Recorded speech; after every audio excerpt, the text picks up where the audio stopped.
و اور من جو کوئی، اور من کا معنی کون بھی ہوتا ہے، من سوال کے لیے، لیکن یہ سوال انکار کے لیے، اس کو بولتے ہیں استفہام نفی۔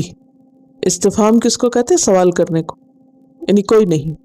یرغب، رغب یرغب، رغبت کرنا، اور اگر اس کے آگے ان لگا ہو جیسے یہاں پر ہے تو رغب ان کا معنی ہوتا ہے بے رغبتی کرنا، اس چیز سے پھر جانا، اس کو چھوڑ دینا۔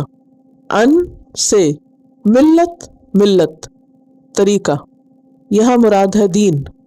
ابراہیم، ابراہیم علیہ السلام، اللہ مگر، من جو، سفہا بے وقوف بنائے، سفہ یسفہ، سین فا ہا اس کا روٹ ہے، لفظی معنی ہوتا ہے ہلکا کرنا، ردی اور ناقص ثابت کرنا، بے وقوف بنا لینا، حماقت میں مبتلا کرنا، میک فول آف۔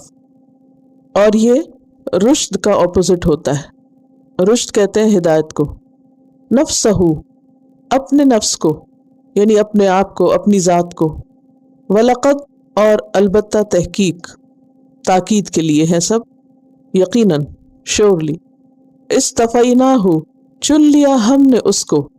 استفا، مصطفیٰ لفظ اسی سے ہے، استفا یستفی، استفا روٹ ہے اس کا صاد فا واو۔ صفوہ کہتے ہیں چنی ہوئی چیز کو، صفیہ بھی اسی سے، نام جو ہے نا، ہم تو اس کو بولتے ہیں نا صفیہ، تو اصل میں کیا ہے؟ صفیہ، چنی ہوئی چیز، تو اسی سے لفظ صفائی بھی ہے، صاف ہونا۔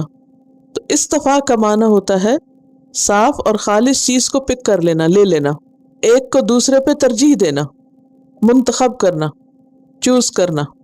فی دنیا، دنیا میں، وَإِنَّهُ، اور بے شک وہ کون؟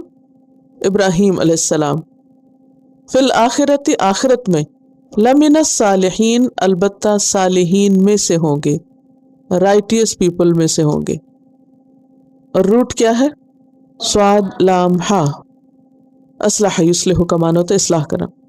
وَمَن يَرْغَبُ عَن مِّلَّةِ إِبْرَاهِيمَ إِلَّا مَن سَفِهَ نَفْسَهُ وَلَقَدِ اصْطَفَيْنَاهُ فِي الدُّنْيَا وَإِنَّهُ فِي الْآخِرَةِ لَمِنَ الصَّالِحِينَ۔